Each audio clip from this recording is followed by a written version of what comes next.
Okay, y'all know we've been doing review, talking about little simple things that we've forgotten that we need to remember. Have you found our series the last couple of months helpful? Yes. Are you remembering? Yes. Okay. Today we're going to talk about something that's going to take us into a slightly different space. We're talking about being in the light. Now this moves us from a space of constant mental reassessment into a space of spiritual reassurance. Even when I say those words, spiritual reassurance, would you classify any percentage of your day as walking in that? Probably not. We're always mentally reassessing. So we're going to look at something a little differently today. We're going to try to really look at ourselves as God's children, God's child. Everything in our world we know as metaphysical Christians has spiritual importance. Yes? Everything that we do. Everything that comes to us, everything that we experience, all the things that we feel. We know that there is an underlying spiritual opportunity there.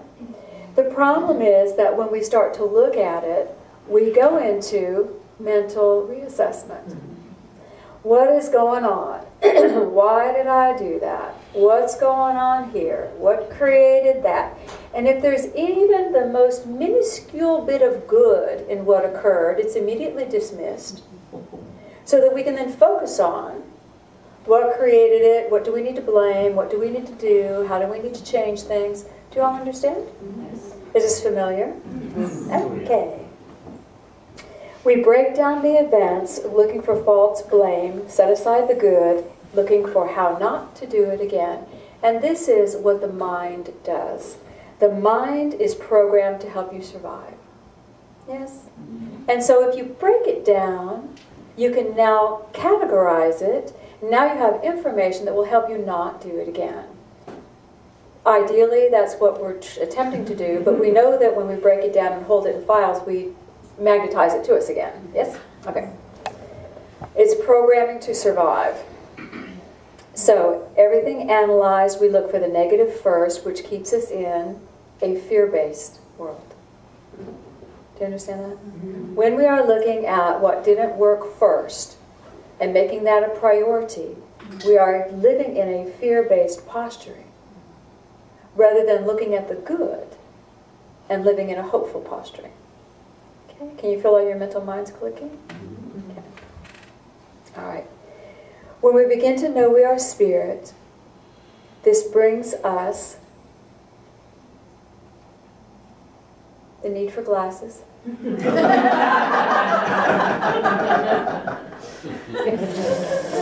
Oh yes, I still want my 20/20 vision. So, when we begin to know we are spirit, we're able to retain the goodness and able to focus on the love. And then we can ask ourselves, what good comes of this situation? If I had a good intention, there must be something good in it. Yes?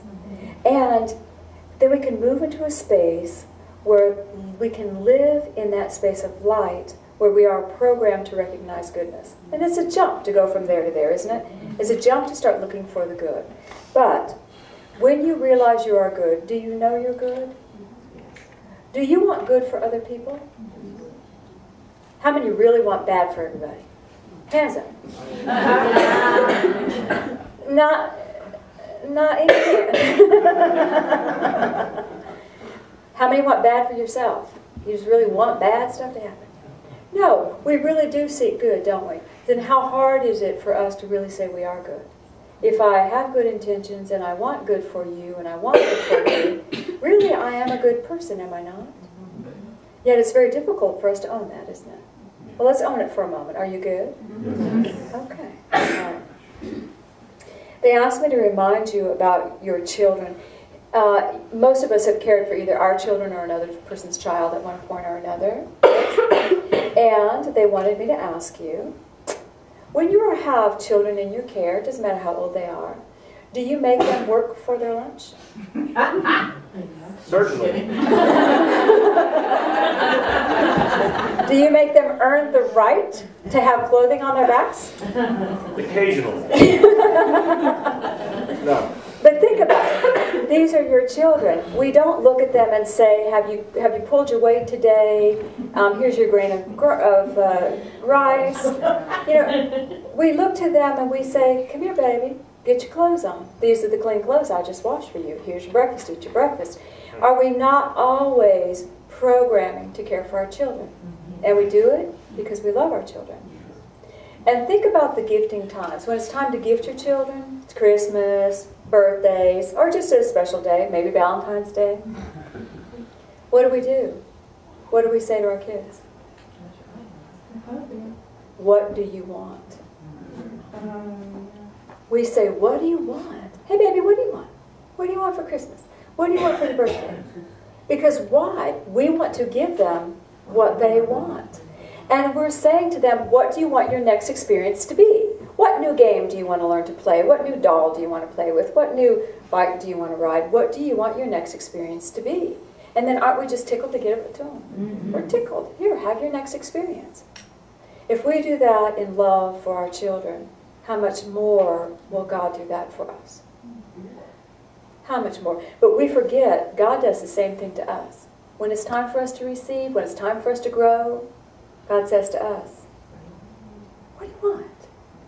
What do you want? What new experience do you want to have? Because you can learn to love in your neighborhood, or you can learn to love in a mansion on the hill. If that's your next experience, learning to love, it can be wherever you want to do it. Where do you want to do it? Do you see? If your next experience is to learn that you're a dynamic creator, an inventive being of light, you can learn that in a hovel. If that's where you want, you can learn that on the road. What do you want? Do you see? And yet, how often do we shy away from that question? In the King James Version of the Bible, when Moses is talking to God, and Moses says to God, what shall I tell them your name is? It was translated as, I am that I am. Dr. Lanza, who went back to the original Semitic text, said the truer translation is, I am all that you will ever need. I am the fulfillment of your every desire. And I share that with you often. Why? Because we need to hear that. I am the fulfillment of every human desire. I am all that you will ever need. What do you want? When we really begin to see Creator, our God, our Father and Mother God, as that loving parent who seeks to put clean clothes on our bodies, who wants us to have a nice dinner, who wants us to have all the joy we can possibly hold, we need to be more active in what we tell God we want to experience. Does that make sense to you? All right. Being in the light is thinking God first, which is thinking Spirit first, which is thinking love first. The very first thing that we have to realize is I am good. You're not going to stay in the light if you're bad. If you believe you're bad, rotten, broken, irreconcilable differences with Spirit, you're not going to make it. I am good. The second thing, God gives me with all of my desires. Can you feel that? I am good. We got that one. God gives me with all of my desires. And the third aspect of this first phase, nothing is withheld from me. Nothing is withheld from me. In the beginning of my journey as Cindy on this earth plane, I lived in a world where asking for things created extreme volatile arguments between my human Father, Mother, God, my parents. So I was really taught, you will stay safe, survival, if you ask for nothing. So I learned as a little wee one, ask for nothing. Keep your mouth shut, do with what you got, and you're good to go. You're still breathing and eating, shut up and go. So, Then in the next phase of my life, and Cindy, young, dynamic young lady who found metaphysics and found I can manifest, and whoa, I'm manifesting and I'm having a great time manifesting what I want, what do I want, what I want, manifest, manifest, manifest. Then it came to a point when I said, ooh, I'm still not manifesting what I want because I don't think I can have what I want. Oh, where is that coming from? Perhaps the programming of the little girl still present in my mind. Perhaps the programming of the world that said you must earn it. And I have not yet worked hard enough. And so I am an ex-workaholic. Light on the X.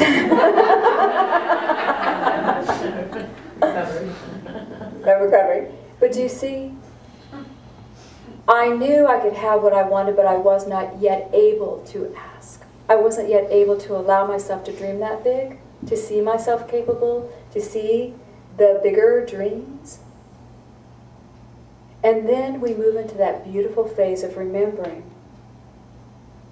If God is my father, mother, the fulfillment of my every desire, nothing is withheld from me.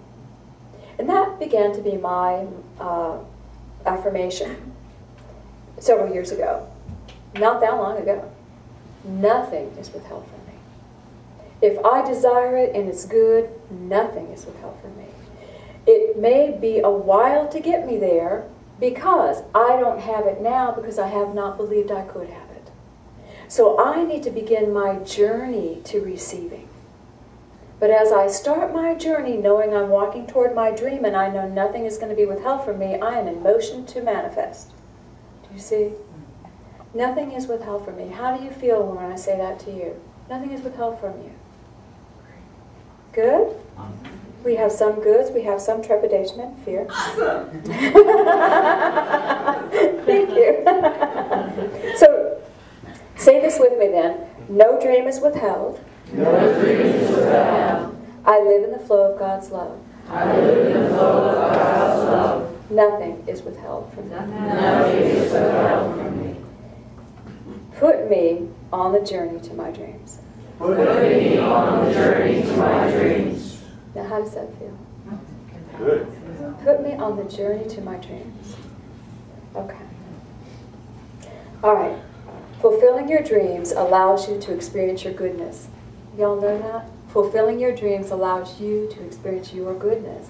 And then we move into phase 2. Nothing is withheld from me. I get to experience my goodness. Phase 2 will become automatic, and this is when you will become a channel of good for others. If you are walking around denying your dreams, how much good are you to anybody else on the planet? You're walking around all tight and all bound up and not happy. So what energy are you giving to other people? You're reaffirming life is hard. You're reaffirming they have to earn their way. You're reaffirming they're not good enough because I'm not good enough. They look at you and you say, I'm not good enough. They go, well, if you're not good enough, I'm not good enough. Do you understand that? To follow your dreams, to be your goodness, helps everybody. And then you become a channel of good for others. And a real miraculous thing happens when you are working consciously with Spirit to be in the flow of God's love. You're put in very unique, specific situations where you are just this awesome blessing to the world. And you had nothing to do with it.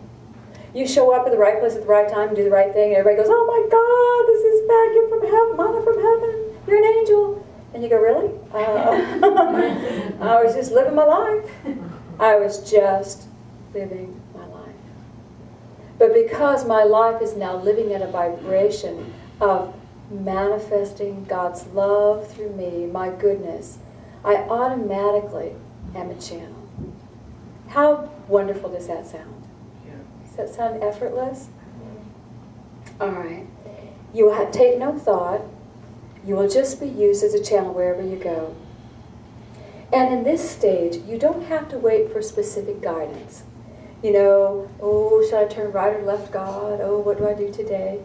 You really can just trust in your prayer, God, use me wherever you need me. I'm happy. I'm doing what I need to do. Flow through me. Take me where you need me. And it becomes a motion of flow. You'll always be in your perfect place for the perfect reason, always by divine order, divine mind.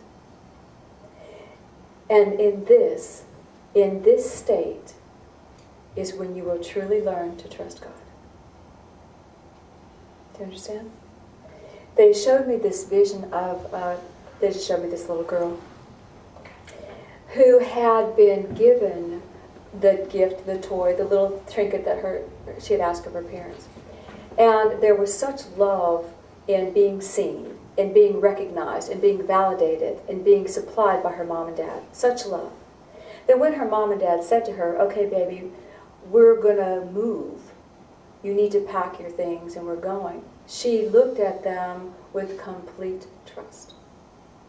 Her world's rocking, but she had complete trust because she knew her mom and dad had taken her into consideration at every turn. She had lacked in nothing. And she trusted now the bigger picture. Do you see? When we call forth what is good for us, and we bring our gifts into our world, you know, and we are loved, and God says to us, okay, baby, time to move. I need to get you over here for a minute. We will trust that bigger picture without question. Trusting God, people will put that up as this big thing you've got to do. And all your mental mind goes through all its gyrations.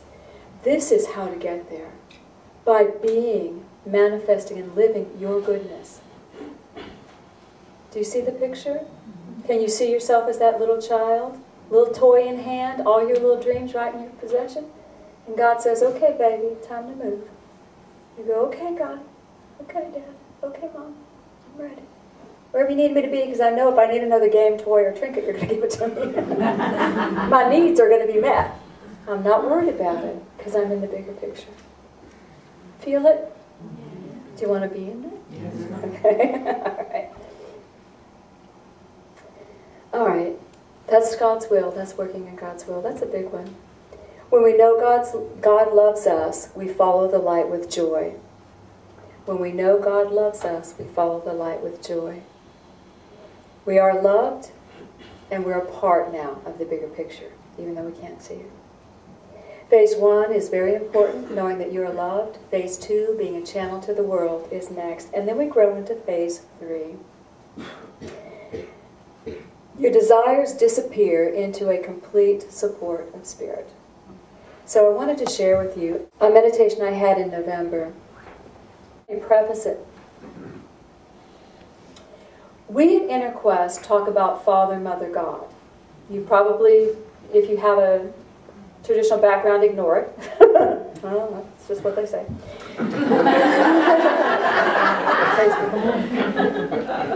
The reason that we use that terminology is God is parent. God is our creator. We are the child. There is no way in our mind we can comprehend, contain, or really even assess the greatness of God. We have no idea what God is.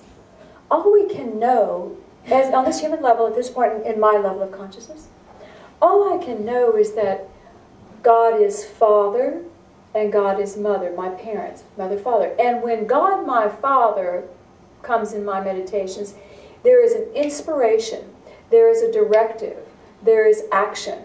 There's, I need you to do this, Cindy, I wouldn't want you to do that, pay attention over here. Do you see what I'm saying? Because the male energy is action-oriented. When the mother energy comes of God, it is a sweet love, tender acceptance, and it asks nothing of me but to pay attention. Do you know the difference? You know when you meditate, sometimes you'll feel one way, and sometimes you'll feel another. That's what we call Father, Mother, God. So, simple. All right. In this meditation, Mother God came, which is why you got your little lesson. So I want to share it with you. She took me out. She reminded me, seek the good. What you focus on expands. She took me out into the outer cosmos, and I saw a great light. And then it went dark. And then there was blue and red and purple all swirling all around, this beautiful, unformed, creative energy. And she said, this is the beginning of life. It needs to have the breath blown into it so it will know what it needs to become. It's unformed. It needs to have the breath blown into it so it will know what it needs to become. She said to me, you blow the same thoughts into the world all around you every day. And most of them are about other people's issues. So she was showing me the beautiful blue and red and purple energy all around me, the unformed essence of who I am. I am continually blowing in the same thoughts every day about everybody else's issues. Does that make sense to you? I counsel, I heal, I work with other people during the week all the time. But how many of you would do the same thing? All about everybody else's issues. Follow me? Then I realized in that meditation we were not alone. The darkness was filled with a bunch of angels singing. It was full. There was fullness all around. And they were waiting for Mother God to breathe on the substance, and then they would support the creation with their sustained energy. So angels appeared around this unformed substance waiting for her to define it. And then they were going to hold the definition of what was defined. Let me say this to you. The energy of the unformed substance around you is surrounded by angels. And when you breathe on it, those angels sustain the energy you've called forth. Got it? All right. Then Mother God gave me affirmations to say. She knew I needed help. I said to her when she gave me these affirmations, should I claim these for others? Have I changed yet? And she said, you can only claim these for yourself. You must change the ethers around you. And then she blew on me and took me to a beautiful space. So I'm going to share with you the affirmations that I was given that night. And I want you just to listen to the words. Listen to the words. Life and love are mine. Prosperity and joy are mine. Peace and sustenance are mine. Can you feel it? And in those 3 sentences, do they not contain the totality of what I would ever want in my experiences? And can you imagine saying those 3 sentences on the flowing ethers around my body? Life and love are mine. Prosperity and joy are mine. Peace and sustenance. Peace and sustenance are mine. How powerful is that? All right, let's do it together. Shut your eyes. And you can repeat after me. But just feel the energy around you for a minute. Life and love are mine. Life and love are mine. Prosperity and joy are mine. Prosperity and joy are mine. Peace and sustenance are mine. Peace and sustenance are mine. Thank you, God. Thank you, God. How does it feel? Good. Very simple. A very simple way to charge and create your world. Now, by saying this, do you not feel that your world will be led by love?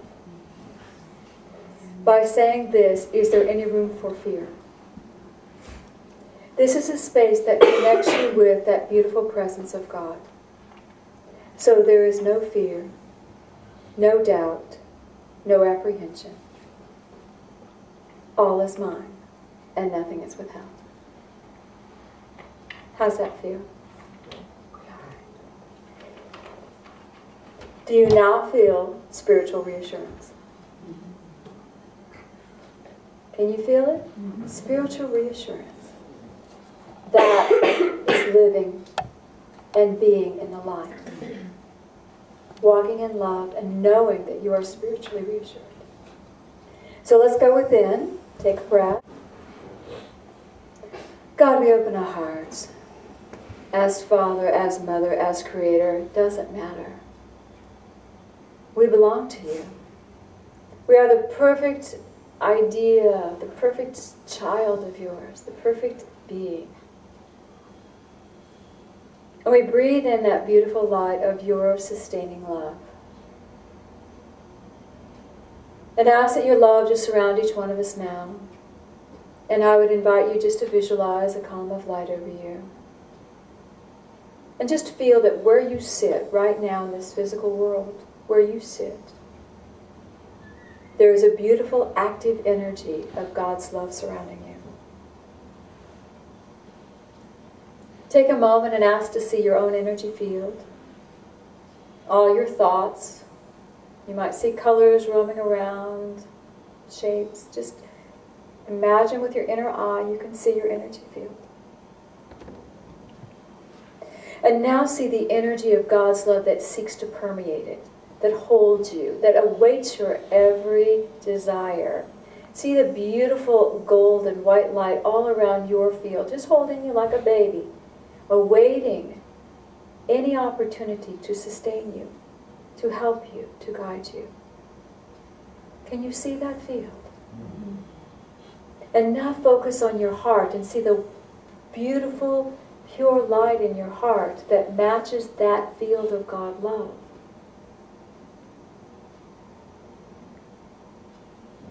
Take a breath now and open that heart love and send it through your field, through your thoughts, through your energy.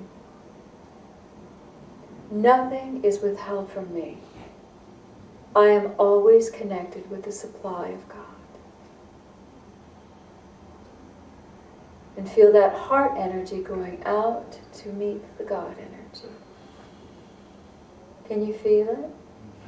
And as you do, feel the pathways being created for God good to start moving through all the things you're creating in your world, simply because your heart realizes its oneness with God light. Do you feel the pathways? Nothing is withheld from me. I am good. I am God's child. Nothing is withheld. And as your heart grows brighter, feel the energy and feel your desire to fulfill your goodness. Father, Mother God, put me on the journey to my dreams.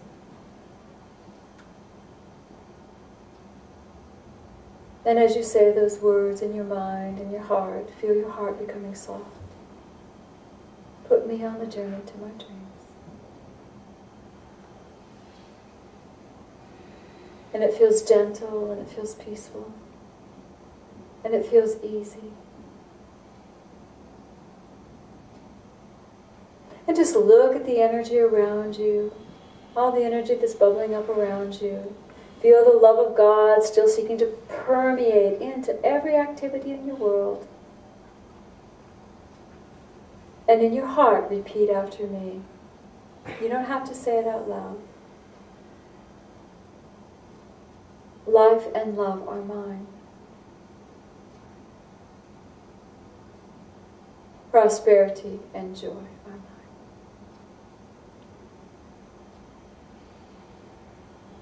Peace and sustenance are mine.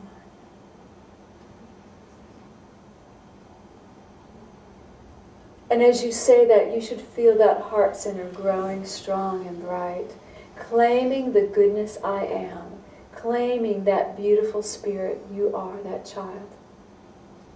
And feel that heart beginning to radiate out stronger, brighter.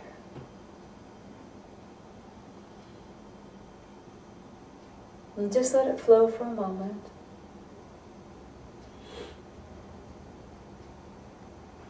And breathe. God, we love you so much. Open our minds and our hearts to walk that path where we are always in your care. Open our hearts and minds to remember we are also divine. And we thank you so. And feel the love. Take a breath. Feel your chair. But before you open your eyes, feel how powerful you are. A powerful creator of your world. Let me be good. Let me express good. Let me feel good. And so, thank you, God.